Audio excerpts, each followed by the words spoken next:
नमस्कार दोस्तों। आज हम पढ़ेंगे स्वपरागण तथा परपरागण में अंतर। यह एक महत्वपूर्ण टॉपिक है जो कि कई बार बोर्ड एग्जाम में पूछा जाता है। आइए देखते हैं किस तरह से इनमें अंतर है। डेफिनेशन देखते हैं। सबसे पहले जो पॉइंट है डेफिनेशन बताएगा आपको। स्वपरागण एक ही पौधे के नर तथा मादा पुष्पों के बीच में होता है, ठीक है। जबकि जो परपरागण होता है यह एक ही जाति के दो पौधों के नर तथा मादा पुष्पों के बीच में होता है। आइए एक बार डायग्राम की हेल्प से देखते हैं। जैसे कि एक पेड़ है, हमने क्या पढ़ा यहाँ पर, एक ही पौधे के नर तथा मादा पुष्पों के बीच में होता है। तो एक ही पेड़ है जिसके नर तथा मादा भागों के बीच में होगा, और ये एक ही पेड़ के या तो उसी पुष्प में होगा या फिर इस पेड़ का नर भाग है, इस पेड़ का मादा भाग होगा। इस चीज को हम कहेंगे स्वपरागण। जैसे कि इस पुष्प को मैंने यहाँ पर बड़ा बनाया और इस पुष्प को यहाँ बड़ा बनाया। इस पुष्प का ये जो नर भाग है इसके अंदर से परागकण निकलेंगे और या तो इसी पुष्प के वर्तिकाग्र पर पहुंचेंगे या फिर दूसरे पुष्प के वर्तिकाग्र पर, जो कि होगा इसी ही पेड़ का। जबकि जो परपरागण होगा इसमें एक ही जाति के दो अलग अलग पेड़ के जो फूल होते हैं उनके बीच में परागण की क्रिया होती है। जैसे कि इस पेड़ का जो नर भाग है इसके परागकण है और इस पेड़ के जो पुष्प है उसके मादा भाग यानी वर्तिकाग्र है। ये वाला जो भाग है इसको हम वर्तिकाग्र कहते हैं, ठीक है। और ये इसके अंदर परागकण है, ये यहां से निकलेंगे और निकल करके दूसरे पुष्प के उसी जाति के दूसरे पेड़ के पुष्प के वर्तिकाग्र पर पहुंचते हैं, ठीक है। इस चीज को हम कहते हैं परपरागण। दूसरा अंतर है, स्वपरागण के लिए पौधों का द्विलिंगी होना आवश्यक है, ठीक है। यहाँ पर जो परागण की क्रिया होती है स्वपरागण की, इसके लिए पुष्प का द्विलिंगी होना आवश्यक है, अर्थात इसमें पुमंग तथा जायांग दोनों का होना आवश्यक है। जबकि परपरागण के लिए पुष्प का द्विलिंगी होना आवश्यक नहीं होता है। नेक्स्ट जो डिफरेंस है, स्वपरागण के लिए पौधे के जो पुष्प होते हैं उनका आकर्षक, बड़ा, सुंदर एवं मकरंद युक्त होना आवश्यक नहीं होता है, ठीक है। और जो परपरागण होता है इसके लिए जरूरी है कि पुष्प जो होते हैं बड़ा हो, आकर्षक हो, सुंदर हो और मकरंद युक्त हो, जिससे क्या हो कि कीट उसकी तरफ आकर्षित होंगे, जो कि जो परागकण है उनको एक जगह से दूसरी जगह ले जाने में मदद करेंगे। जैसे कि एक पेड़ ये है और एक पेड़ ये है, इसके जो परागकण है उसको यहाँ से यहाँ तक ले जाने के लिए, इस पेड़ के जो वर्तिकाग्र है उसके तक ले जाने के लिए यहाँ पर कीटों की आवश्यकता होगी या फिर किसी और भी दूसरे जीवों की आवश्यकता होगी, पक्षियों की आवश्यकता होगी, ठीक है। नेक्स्ट पॉइंट है, स्वपरागण में इसके लिए कम परागकणों की आवश्यकता होगी, ठीक है। जबकि परपरागण जो होता है इसके लिए अधिक परागकणों की आवश्यकता होती है। देखिए किस तरह से होगी।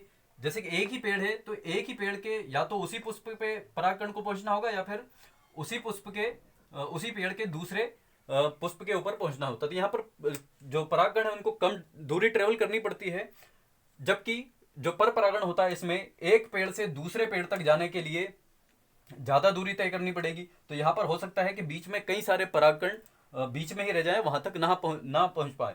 इसलिए यहाँ पर परपरागण में अधिक परागकणों की आवश्यकता होगी, जबकि स्वपरागण में कम परागकणों की आवश्यकता होगी। अगला पॉइंट है पॉइंट नंबर 5। स्वपरागण में पौधे की शुद्धता बनी रहती है। जो स्वपरागण होता है इसमें पौधे की शुद्धता बनी रहती है, जबकि परपरागण में जो पौधे के गुणों की शुद्धता है पूर्णता समाप्त हो जाती है, क्योंकि इसमें हर बार अलग अलग पौधे मिलकर के यहाँ नया जीव जो नया पौधा है वो बनाते हैं। नेक्स्ट पॉइंट है पॉइंट नंबर 6। विभिन्नता एवं विकास की संभावना कम रहती है। जो स्वपरागण होता है इसमें विभिन्नता और विकास की संभावना बहुत कम रहती है, क्योंकि यहाँ पर एक ही पुष्प के जो एक ही पेड़ है उसके पुष्प के बीच में परागण होता है। जबकि जो परपरागण होता है इसमें विभिन्नता एवं विकास की संभावना बिल्कुल बनी रहती है, ठीक है, क्योंकि यहाँ पर अलग अलग पौधों से जो गुण हैं वो आएंगे, ठीक है। जो नेक्स्ट पॉइंट है 7, स्वपरागण में इसके लिए माध्यम की आवश्यकता नहीं पड़ती है, जिससे इसके होने की संभावना बनी रहती है। जैसा कि मैंने अभी लास्ट पॉइंट में भी समझाया था कि यहाँ पर माध्यम की आवश्यकता नहीं पड़ेगी। यहाँ पर परागकण को पहुंचने में ज़्यादा किसी भी चीज़ की मशक्कत नहीं करनी पड़ेगी, और जल्दी से उसी पुष्प का परागकण है तो उसी पुष्प पे जल्दी से पहुंच जाएगा, या फिर उसी पेड़ का है तो किसी दूसरे पुष्प पे वो पहुंच सकता है आसानी से, ठीक है। तो यहाँ पर किसी प्रकार के माध्यम की आवश्यकता नहीं होती, जिससे कि ये जो स्वपरागण है बहुत ज़्यादा मात्रा में होता है। जबकि जो परपरागण है इसके लिए माध्यम की आवश्यकता होगी, जैसे कि वायु की, जल की, या फिर कीटों की, या फिर पक्षियों की। इस तरह से कई सारे माध्यम हैं जिसके द्वारा यहाँ पर जो परागकण है एक जगह से दूसरी जगह ले जाए जाते हैं, ठीक है। तो इस तरह से इसकी जो संभावना है थोड़ी कम रहती है क्योंकि यहाँ पर बीच में कई बार क्या रहता है, जैसे कि एक पक्षी है यहाँ पर आकर के बैठा है, या फिर कोई भी कीट है इसके ऊपर आकर बैठा है, इसके जो परागकण है वो इससे, इसके पैर से चिपके, इसके शरीर से कहीं भी चिपके, लेकिन जाते जाते रास्ते में कहीं उसके शरीर से हट गए तो वो यहाँ तक नहीं पहुँच पाएंगे ये, जब भी वो दूसरे पुष्प के वर्तिकाग्र पर बैठता है। तो इसलिए जो पर परागण होता है इसके होने की संभावना बहुत कम रहती है। तो इस तरह से देखा आपने डिफरेंस कि स्वपरागण और परपरागण में किस तरह से अंतर होता है। आशा करता हूं आपको जो परपरागण है और स्वपरागण है इसमें अंतर समझ में आया होगा। यदि वीडियो आपको पसंद आया तो इसको लाइक करें, शेयर करें और चैनल को सब्सक्राइब करें यदि आपने चैनल अभी तक सब्सक्राइब नहीं किया है। Thanks for watching. God bless you all.